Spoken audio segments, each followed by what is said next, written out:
Astaghfirullah. Assalamualaikum warahmatullahi wabarakatuh. Bihamdillahi wassalatu wassalamu ala rasulillah wa ala alihi wa sahbihi wa mawalah.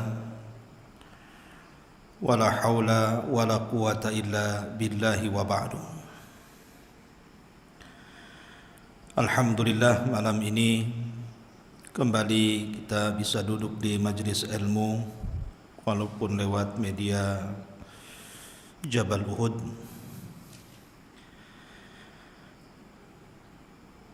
Kajian malam ini akan membahas satu ayat di dalam Al-Quranul Karim, tepatnya dalam surah Al-An'am ayat ke-158.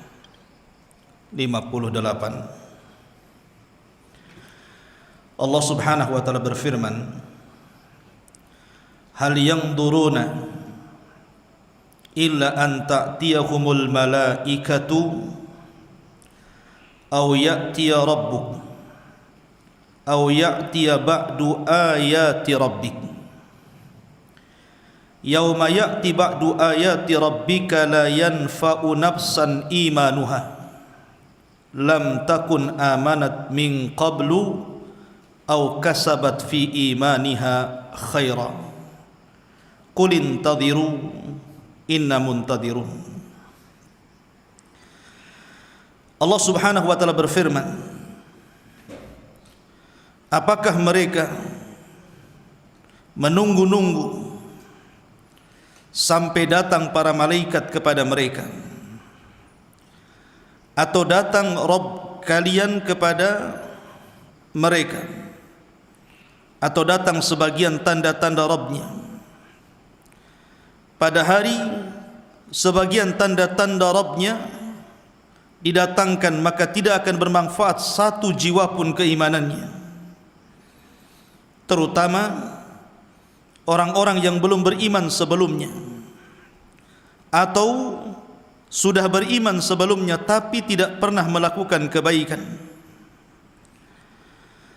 Ma'asyiral muslimin yang dimuliakan Allah Subhanahu wa taala, ayat ini menjelaskan tiga perkara. Pertama, an ta'tiyahumul malaika, datang malaikat kepada mereka. Menurut Al-Imam As-Sa'di dalam kitabnya Tafsir Kalimur Rahman, maksudnya adalah liqabdi arwahihim fa innahum idza wasalu ila tilkal hali lam yanfa'uhumul iman wala salihul a'mal. Maksudnya para malaikat itu yang dimaksud malaikat di sini adalah malakul maut.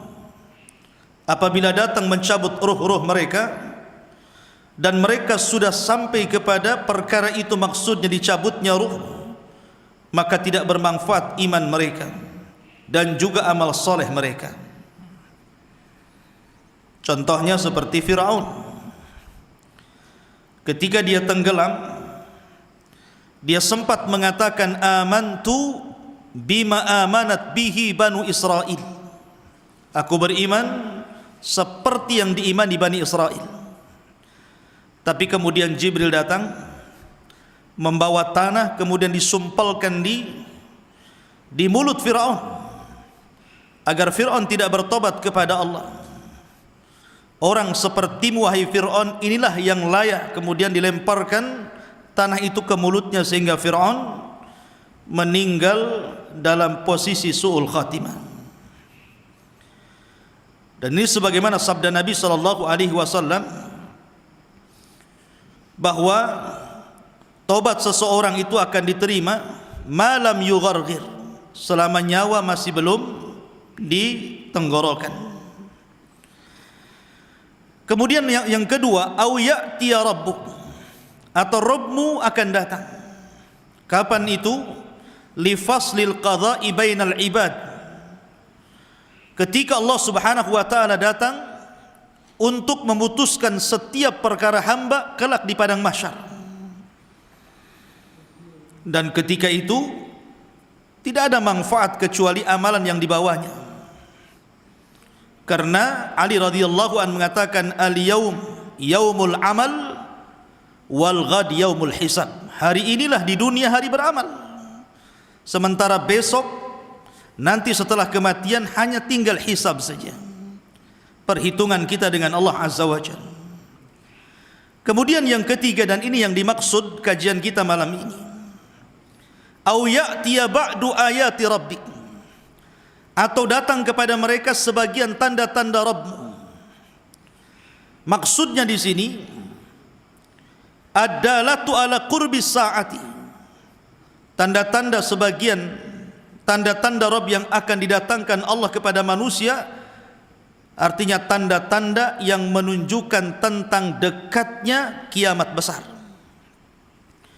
Dan ma'ruf, sering saya ulang-ulang, bahwa tanda-tanda kiamat besar ada 10.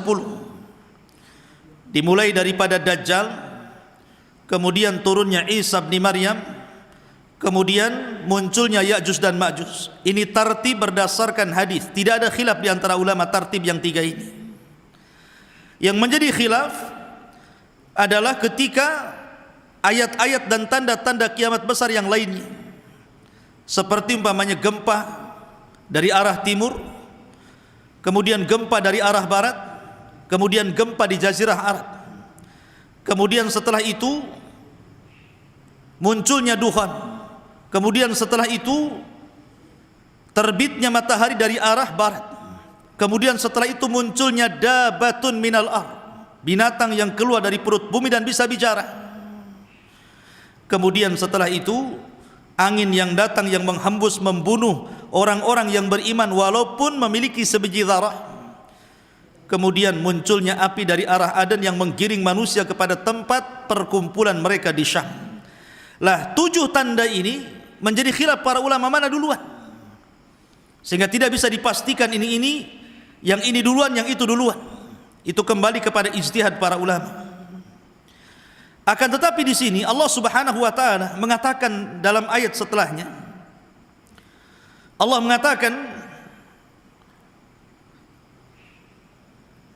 yauma ya'ti ba'du ayati rabbik la yanfa'u nafsan imanuha. Ketika tanda-tanda besar dekatnya hari kiamat itu telah tiba, maka tidak akan bermanfaat satu jiwa pun keimanannya. Lam takun amanat min qablu, di mana orang ini sebelumnya memang tidak beriman, au kasabat fi imaniha khaira, atau mungkin sudah beriman tetapi tidak beramal saleh. Ada sebuah hadis yang kemudian menjadikan penafsir daripada ayat ini. Nabi sallallahu alaihi wasallam bersabda, hadis yang dikeluarkan Abi Hurairah radhiyallahu, hadis yang dari jalur Abi Hurairah radhiyallahu an, Nabi sallallahu alaihi wasallam bersabda, "Thalathun idza kharajna la yanfa'u nafsan imanuha lam takun amanat min qablu aw kasabat fi imaniha khaira." 3 perkara kata Rasulullah, apabila muncul maka satu jiwa pun tidak manfaat imannya. Lam takun amanat min qablu aw kasabat fi imaniha khaira. Terutama orang yang tidak pernah beriman sebelumnya atau sudah beriman tetapi tidak mengamalkan amal kebaikan. Kemudian Rasul menyebutkan 3 perkara. Pertama, tulu'us syamsi min maghribiha, terbitnya matahari dari arah barat. Kemudian yang kedua, ad-dajjalu, dajjal, keluarnya dajjal. Dan yang ketiga, wadabatul ardi, dan binatang yang keluar dari perut bumi yang akan bicara, tugasnya menstempel manusia mukmin dan kafir, itu saja. Terjadi iskal di sini, terjadi masalah dalam hadis ini. Di sini Nabi sallallahu alaihi wasallam menyebutkan kalimat dajjal. Okelah kalau matahari terbit dari arah barat, memang tobat seseorang tidak akan diterima. Kalau matahari sudah terbit dari barat, percuma beriman, percuma bertobat. Penyembah berhala sekalipun melempar patungnya tidak akan diterima tobatnya. Orang yang tidak pernah solat kemudian solat pun tidak akan diterima solatnya. Ataupun mungkin yang ketiga, dabatul ard, binatang yang keluar dari perut bumi, yang kemudian tugasnya menstempel dahinya seorang yang beriman sehingga bercahaya dan menunjukkan keimanannya, kemudian menstempel hidungnya orang kafir menjadi gosong dan menunjukkan kekafirannya. Ini sebagai penguat dari tanda-tanda munculnya matahari dari arah barat. Jadi ketika muncul matahari dari arah barat, iman seseorang sudah tidak diterima lagi. Makanya muncul binatang yang menstempel mukmin dan kafir. Dua perkara ini disepakati bahwa kalau muncul tidak mungkin diterima imannya. Masalahnya di sini ada kalimat Dajjal. Dajjal ini kita tahu bahwa pendapat yang paling kuat wallahu alam berdasarkan banyak pendapat seperti Imam Ibnu Hajar, Al-Imam Al-Qurtubi dan banyak para ulama salaf yang lainnya mengatakan bahwa Dajjal itu adalah permulaan tanda dari tanda-tanda kiamat besar dan mukadimahnya munculnya Imam Mahdi. Lah Dajjal ini kita tahu bahwa datang mau fitnah yang sangat besar, karena biasanya orang itu kalau membawa fitnah di tengah-tengah manusia paling tinggi ngaku nabi, ngaku Imam Mahdi, ngaku malaikat Jibril, kan begitu. Tapi Dajjal ini bukan ngaku nabi, bukan ngaku malaikat Jibril, bukan ngaku Imam Mahdi, tapi dia ngaku Tuhan masalahnya. Sama dengan Fir'aun. Tapi Fir'aun itu tidak sakti, buktinya dia tenggelam gitu ya. Tapi Dajjal ini diberikan kemampuan. Yang ingin saya katakan bahwa Dajjal ini berperang melawan pasukan Imam Mahdi. Kemudian terdesak pasukan Imam Mahdi. Kemudian turun Isa bin Maryam menolong pasukan Imam Mahdi, berakhir dengan membunuh Dajjal. Setelah Dajjal terbunuh, kemudian selang beberapa waktu setelahnya muncul Ya'juj dan Ma'juj. Isa tidak berperang dengan Ya'juj dan Ma'juj karena memang tidak bisa diperangi dan tidak bisa dibunuh masalahnya. Sehingga Isa hanya berdoa sehingga diturunkan nugab, azab berupa ulat yang kemudian masuk di tengkuk setiap Ya'juj dan Ma'juj dan Allah binasakan. Lah setelah Ya'juj dan Ma'juj ini, Isa bin Maryam memerangi ahli kitab, memerangi orang-orang Yahudi dan Nasrani. Setiap berjumpa dengan ahli kitab maka dipaksa untuk masuk Islam. Kalau tidak masuk Islam maka dibunuh.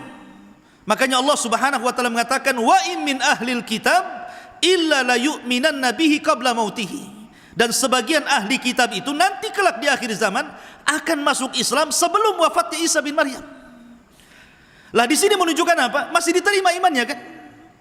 Karena mereka dipaksa masuk Islam. Kalau memang Dajjal ini bagian daripada tiga perkara, kalau muncul tidak diterima imannya, kenapa pula Isa bin Maryam memaksa orang ini masuk Islam? Kalau tidak dibunuh. Karena ketika itu pilihannya cuma dua.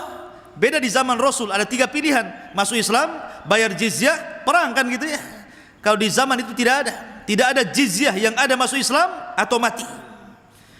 Ketika orang-orang ini masuk Islam, tentu bermanfaat Islamnya. Tapi kenapa dalam hadis ini Rasul mengatakan salasun idza kharajna la yanfa'u nafsan imanuha lam takun amanat min qablu aw kasabat fi imaniha khaira tulu'us syamsi min maghribiha wad dajjal wa dabatul ardi. Tiga perkara apabila keluar tidak akan manfaat iman seseorang, baik sebelumnya belum beriman atau setelahnya beriman kemudian tidak melakukan amal kebaikan. Pertama, matahari terbit dari arah barat. Yang kedua, munculnya Dajjal. Dan yang ketiga, binatang yang muncul dari perut bumi. Lihat, di sini ada kalimat Dajjal.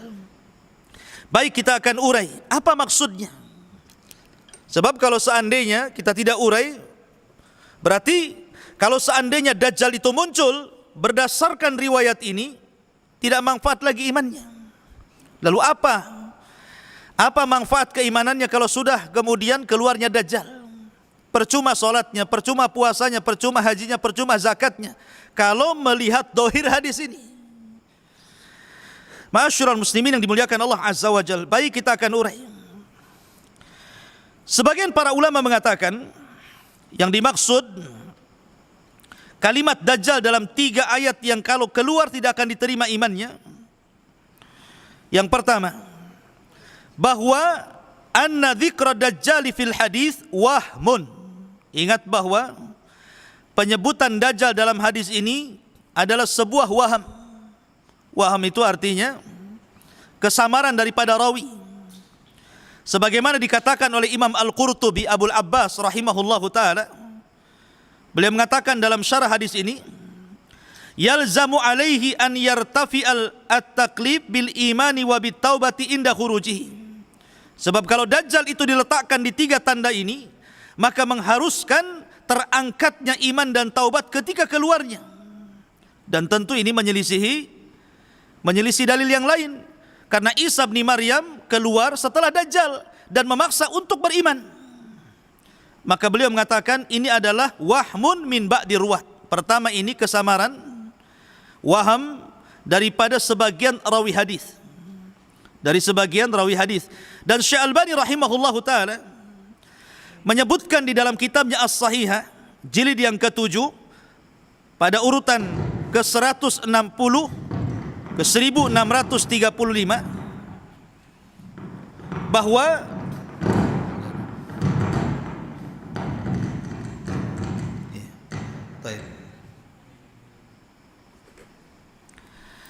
saya ulangi, bahwa Syekh Albani rahimahullahu taala menyebutkan dalam sahihnya terjadi beda cetakan dalam kitab Al-Musnad. Harusnya yang menggantikan posisi Dajjal itu bukan Dajjal, tapi yang menjadikan posisi Dajjal adalah dukhan. Kemudian beliau mengatakan wala arahu illa tashifan, dan aku tidak melihat adanya perubahan lafaz ini karena ada kesalahan rawi. Jadi dari sini ikhwatu fiddin menunjukkan bahwa letaknya dukhan di mana?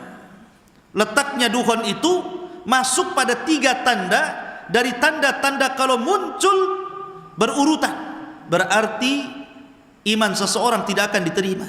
Menunjukkan bahwa tartib dukhan itu, dukhan dulu, matahari terbit dari arah barat, kemudian muncul dabatul ard. Itu tartib yang benar. Sebab kalau seandainya dukhan diawalkan, sebagaimana yang tersebar hari ini, bahwa dukhan itu adalah tanda pertama kiamat besar, sampai kemudian ada orang yang meramal, memprediksi, bahasa halusnya, bahasa kasarnya meramal gitu ya, mengatakan bahwa akan terjadi di 15 Ramadan kemarin, tetapi ramalannya meleset. Mungkin tengok jarinya tidak pas kali, jadi meleset. Subhanallah ya. Masyurul muslimin yang dimuliakan Allah Azza wa Jalla. Jadi di sini kata Syekh Albani rahimahullah taala ada tasif, ada perubahan di dalam cetakan dalam Musnad itu harusnya bukan Dajjal tetapi kalimat Tuhan.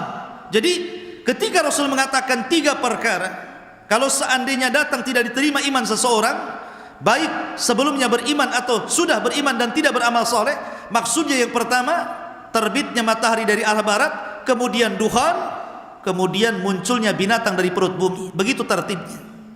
Ini jawaban yang pertama.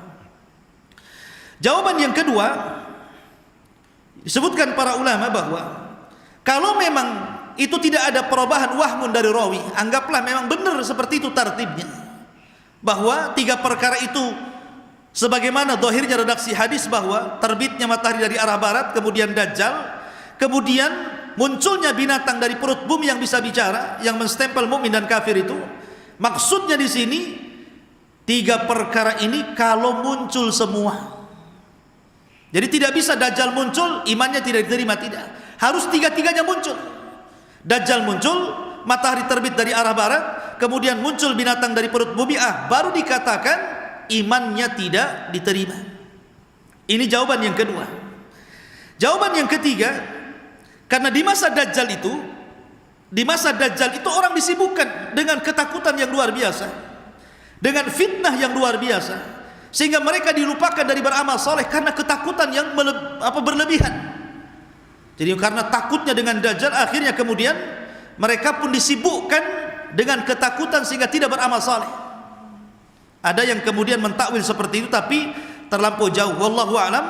Maka kalau kita melihat dari 3 alasan ini, yang lebih akrab wallahu alam adalah yang pertama, bahwa tertibnya adalah terbitnya matahari dari arah barat, kemudian dukhan, kemudian dabatul ard. Tetapi susunannya dukhan dulu, baru terbit matahari dari arah barat, baru kemudian munculnya binatang dari perut bumi. Karena dukhon itu tanda yang terakhir di mana orang diberikan kesempatan untuk bertobat. Dia tanda terakhir dia. Ketika muncul dukhon itu diberikan kesempatan. Kalau masih bertobat, diterima tobatnya. Kalau tidak bertobat, maka selang beberapa waktu terbit matahari dari arah barat. Ketika itulah Rasul mengatakan, salasun, 3 perkara idza kharajna la yanfa'u nafsan imanuha. Kalau keluar tidak mungkin manfaat imannya. Maka di sini letak dukhon di pertengahan. Wallahu a'lam. Karena itu yang paling banyak dikuatkan para ulama salaf. Tapi sekali lagi ini tidak menjazmkan. Karena ijtihad para ulama tentang tartib ini banyak sekali.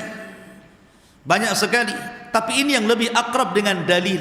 Kita kan kembali kepada dalil dan penjelasan para ulama itu lebih selamat daripada memperbanyak prediksi-prediksi yang tidak ada, yang omong kosong, akhirnya tidak terjadi, jadi malu jadinya. Ketika tidak terjadi kan malu jadinya. Ketika malu, dicabutnya fatwanya. Ketika dicabut, ya, kalau seandainya dia kemudian meralat masih mendingan. Terkadang sudah meralat masih juga ada orang yang kemudian sebagian manusia itu ngeyel. Oh, mungkin dukhonnya tidak terjadi, tapi Imam Mahdinya akan muncul. Nah gitu. Jadi dukhonnya nih oke lah, dilewatkan dukhonnya karena nggak terjadi tanggal 15 kemarin, sehingga sudah bab dukhon sudah selesai. Karena kalau bab dukhon ini nunggu Ramadan lagi, baru diangkat lagi. Itu pun kalau Ramadannya tanggal 15 hari Jumat. Ketika kemudian ini dikat, tanda kiamat yang lain dibesar-besarkan. Sekarang apa lagi? Mahdi. Kan gitu ya. Sekarang yang digembor-gemborkan itu Imam Mahdi. Bahwa Imam Mahdi akan keluar tahun 2020. Ada yang mengatakan 2022. 2022. Masya Allah. Dengan sangat yakin dan pastinya mengatakan seperti itu, walaupun lisan halnya kadang-kadang mengingkari, aneh.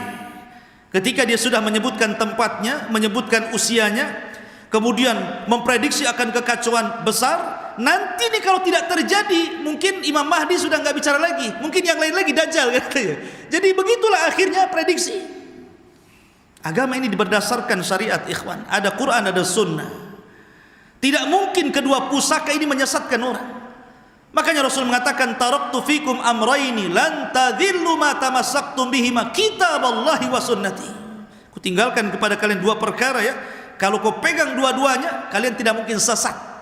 Yang sesat itu kalau seandainya keluar daripada Al-Quran dan Sunnah. Karena kesesatan itu cuma 2. Munculnya pemahaman yang salah ketika berdalil itu 2. 1, dalilnya palsu, dalilnya lemah. Kalau dalilnya palsu, dalilnya lemah, bagaimana mau beristidlal mengambil pelajaran daripada dalil? Asalnya saja sudah salah, bagaimana cabangnya? Ini 1. Dan ini yang banyak hari ini. Ketika mereka menggembar-gemborkan dengan hadis maudhu, dengan hadis palsu, kemudian mereka dengan sangat yakin menjabarkan hadis itu, yang tidak mungkin terjadi, omong kosong. Kenapa? Dalilnya saja tidak ada, karena bukan dari Nabi. Atau yang kedua, dalilnya sahih, tetapi dicocok-cocokkan logika. Dalilnya benar, Quran, Sunnah, Bukhari, Muslim. Dalilnya Masya Allah, akhrajahu shaykhaini, dikeluarkan 2 imam hadis Bukhari Muslim. Tetapi cara memahaminya tidak kembali kepada para ulama, tapi kembali kepada otak, kembali kepada cocok logika. Kemudian disangkut pautkan dengan akal pikiran dia. Seolah-olah ulama itu tidak paham dengan hadis itu, Anda yang paham. Seolah-olah penafsiran para ulama itu hanya berlaku di zamannya, di zaman sekarang Anda yang memahaminya. Siapa Anda? Ya. Makanya terjadi kesesatan jadinya. Nah, dari sini ma'asyiral muslimin yang dimuliakan Allah Azza wa Jal, maka alhamdulillah Ramadan tenang, kaum muslimin bisa beribadah lagi dan tidak perlu khawatir lagi dengan ada dukhon, karena dukhonnya sudah lewat. Dukhonnya sudah enggak ada lagi. Nanti wallahu a'lam, dukhon itu pasti ada, tapi jangan dipastikan. Karena dukhon itu tanda-tanda langit. Kenapa pula ada di bumi? Dukhon itu kan tanda-tanda langit. Dia muncul di langit, Tuhan itu bukan dari bumi. Itulah berdasarkan penafsiran Imam Qurtubi rahimahullahu taala ketika mentafsirkan ayat Tuhan. Itu tanda-tanda langit. bukan tanda-tanda bumi. Makanya Imam At-Tayyib mengatakan bahwa ada tanda-tanda yang bisa merubah bumi, ada tanda-tanda yang bisa merubah langit. Salah satunya dukhan, karena memang muncul dari langit. Allah yang munculkan dukhan itu dari langit, bukan timbul dari bumi. Apalagi kemudian akibat daripada bongkahan dan jatuhan meteor yang sangat besar 20 kali lipat dari lapangan bola, kemudian akan menimbulkan asap yang tebal yang membungkus satu dunia. Wah, ini payah ini kalau udah gini. Masyarul muslimin, dari mana ini asal usulnya? Siapa yang mentafsirkan? Ya. Maka tinggalkan cocok logi itu sudah. Akal itu dilahirkan untuk patuh kepada Quran dan Sunnah, bukan untuk mengakal-akali Quran dan Sunnah. Sebab kalau agama ini akal-akalan, ketika membasuh sepatu itu bukan atasnya tapi bawahnya, karena yang kotor bawahnya. Kenapa syariat mengusap sepatu di atas, padahal yang di atas itu bersih, yang di bawah itu kotor? Karena agama ini bukan akal-akalan. Orang kentut, harusnya yang dibasuh itu pantatnya. Kenapa pantatnya nggak disalahkan? Semua dibasuh pula. Karena memang agama bukan logika. Orang junub mengeluarkan sperma. Sperma itu tidak najis. Kalau kencing najis, harusnya yang mengeluarkan najis itu yang mandi. Ini yang mengeluarkan tidak najis, tidak mandi. Aneh, logikanya di mana? Air mani kan tidak najis, kenapa suruh mandi? Kencing najis, kenapa tak suruh mandi? Menunjukkan agama bukan akal-akalan. Agama itu kepatuhan, ketundukan. Sudahlah, berhenti cocok logi itu, meresahkan umat saja. Maka saya nasihati, bertobatlah mumpung masih ada waktu. Pertama, mumpung Anda belum mati. Yang kedua, mumpung matahari belum terbit dari arah barat.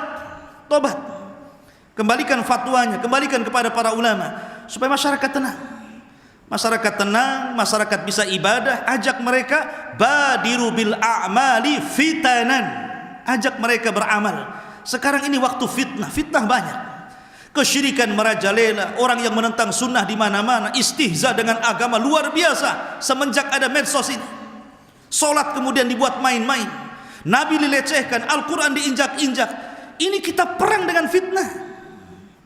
Ya. Harusnya ini yang dibenahi, akidah manusia kita benahi. Ajak manusia, ajarkan ilmu yang benar, akidah yang kuat, tauhid yang mantap, supaya umat ini bisa beribadah dengan baik dan membawa berkah bagi negara ini, daripada hanya ditakut-takuti terus. Karena persiapan fisik itu nomor berapa? Persiapan iman itu yang sesungguhnya. Apalagi di bulan Ramadan, maka khusyukan puasa, khusyukan tarawih, khusyukan qiraatul Quran, bermunajat kepada Allah agar kita minta dibebaskan dari api neraka. Subhanakallahumma bihamdika asyhadu an la ilaha illa anta astaghfiruka wa atubu ilaik. Allahu ta'ala alam. Assalamualaikum warahmatullahi wabarakatuh.